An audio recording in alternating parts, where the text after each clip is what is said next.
In the first make 'em beg to buy from you video, we talked about how the prospective buyer is going to first buy you, then buy the company, then figure out whether or not the product or service you offer is right for them.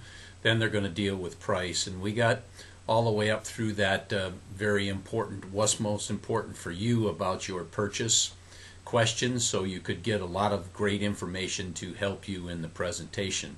So let's start right there. Once you've gathered this information, and don't think that taking notes is a sign of weakness when people are telling you what's important to them. Actually, it's psychologically a good thing. It subconsciously tells them that what they're saying is important enough to write down. Plus, it creates a great cheat sheet for you when you get around to making your presentation. So when you do make your presentation, go through all the things that are important to the prospect, not necessarily important to you. Make sure that you double check with them as you go through each one of the benefits that your product or service provides. Will this help you achieve the results you want? Did I explain that clearly enough? Do you have any questions here? You want to make sure that every step that you go through is bought into by the prospect, so it doesn't come up at the end of the whole process when you ask them to make the purchase. So make sure that you're asking these little questions along the way and get their buy-in. And again, as I mentioned in the last video, if you can ask them how they would visualize themselves using whatever it is you have to offer and get them telling you a story about it, that's one of the best things that you can do. So once you get all this done, then you want to summarize everything. Now, somewhere along the line, some people right up at the very beginning, but somewhere along the line, somebody's going to ask you about price. Now, there's lots of ways that people are taught to deal with this, deflect it or say, oh, I'm going to get to that, but I want to make sure just exactly what you're going to get for the price, that sort of thing. I don't really believe in that. I feel if somebody asks you about price, you need to deal with it directly. Now, here's a couple of interesting things about price. When it comes down to the final decision, at least according to the studies that I've read, price is only the number one issue in 6% of sales. Just 6% of sales is price the number one issue. Now, it's always in the top 4, 5, or 10.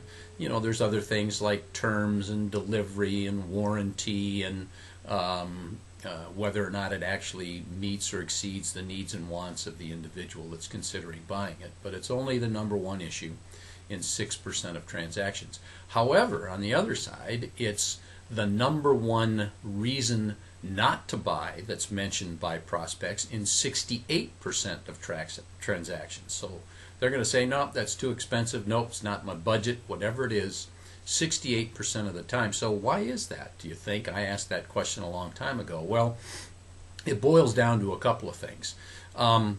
It's an easy way to deflect salespeople for two reasons. One is that a lot of salespeople don't believe what they're selling is worth the price that they're selling it for. For example, if I'm selling you a nice watch for $150, but I wouldn't pay more than $75 for it myself, and somebody says $150, that's way too much, in the back of my mind and my subconscious, I'm saying, yeah, I agree with you, I wouldn't pay that much for it either. And they have trouble dealing with those issues when that comes up. So you got to believe what you're selling is worth the price that you're selling it for, so you've got no issues when somebody says, well, I think that might be a little bit too much, or I can't afford that, whatever it might happen to be. So you got to believe in the price. Plus, a lot of salespeople just haven't been trained correctly to deal with price. So I'm going to get into that for just a little bit right now. So if somebody asks me the price of something, if I'm dealing with them, regardless of how expensive it is or how far along in the process we are, I'll say, well, the price for what we're discussing right now is, and lay the price out to them, and then say, is that comfortable for you? And watch them. Most of them are going to, maybe squirm a little bit if there's an indication. Say, okay, well, we can talk about price right now if you want, but before we do that, just one quick question. Other than price, is there any other reason that comes to mind that you wouldn't see yourself going ahead with this? So what you want to do with that question is set everything else aside. If they say, no, no, there's a couple of other things too, and I say, okay, well, why don't we deal with those and get those resolved, and that may give more validity to the price, and then move forward. If they say, no, that there's no other reason I would not go ahead with this purchase other than the price. So then you got to deal with price. You got to ask some questions that get to the bottom of it. So, in an effort to do that, you can say, well, have you seen something comparable for a lesser price while you were doing your shopping? And if they have, then you need to know whether or not it is comparable, and start comparing what they were looking at as a benefit in the other product or service as it compares to yours, and go through there and answer any concerns that they have, and get them tightly attached to yours. It could be, well, is it just tough for your budget right now? If there were terms that were available that would make things easier, would you be more comfortable then?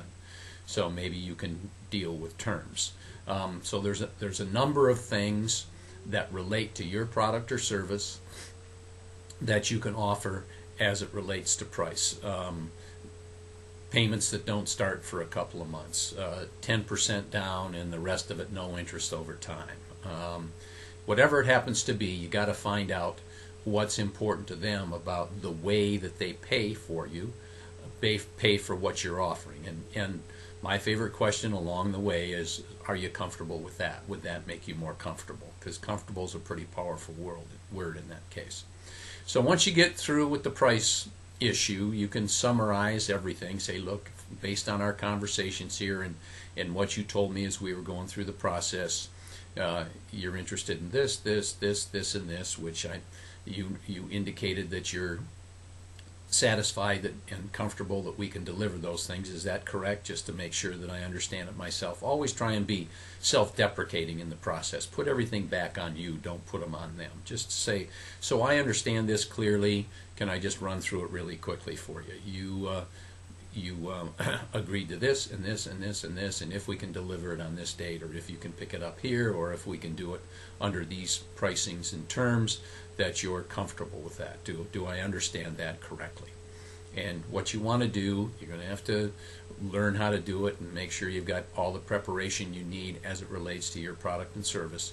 But once you get to that point, then you get to my favorite one-question close. Now, it's not really a one-question close, because you've been asking tie-down questions all the way through the process. Did I explain that well? Are you comfortable with that? Can you see yourself using it this way? Is there anything else at all that you'd like this product or service to do for you? That sort of thing. But it comes to this one close right at the end. Say, okay, Mr. or Mrs. Prospect, based on everything that we discussed right here, can you see any reason at all why we shouldn't go ahead with this transaction? So what you want them to say is no, that they can't see any reason at all to go ahead with it. Now, if you've done your work all the way through the process, if you've only talked about what's important to them, if you've made sure that they're comfortable with everything on the way through the process, when you get to that one question, it's amazing how easy and natural it is for people to say, well, no. So then it's a done deal. They just said yes to buying whatever it is you're selling. So at that particular point in time, you got some leeway. One of the things that I like to do, which some people may be uncomfortable with at first, but you can get used to it, you could say, great, well then how would you like to proceed from here? What you're doing is giving control of the situation back to them. How would you like to do this? You want to complete the paperwork now? You want to write a check? You want to use your credit card? They've already gone through the emotional aspect of making that decision to buy when they said no to your question. Can you see any reason why you wouldn't want to go ahead with this transaction?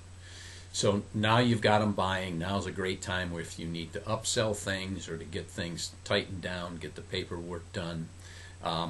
And another thing that you could do, if it fits well with what you're offering, especially to people that are offering services, this is a great question. How would you know I was doing a good job for you?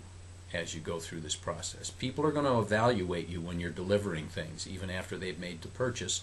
You want to know how you're going to be judged. So when you get people to respond to that question, you're going to have a blueprint again to let you know how to deliver and service the product. The biggest response I get to that is, well, you're going to return my phone calls, and you're going to follow up, and you're going to take care of my concerns if need be, that type of stuff. So you're going to know what people how they're going to evaluate you, what their criteria is going to be. And you might want to have some of those prime the pump questions I mentioned in the first video ready for that. So would you like me to follow up, within what time period, or give them something that they can respond to that gives you an indication of what's important to them as it relates to how you're doing your job in support of them after the purchase. So there's more to go. Just because the purchase is made doesn't mean that your job's done. What you need to do is turn them into a screaming fan, a big advocate, somebody that buys more, bigger tickets, that sort of thing. And there's a way to do that, and we'll save that for the next video in line here. And remember, if you try this stuff and you get jammed up in any way, go ahead and put it in a comment in the video, or send me an email, and I'll either respond to you in the comment or by email, or I'll make another video about it, because I want you to be successful using this stuff.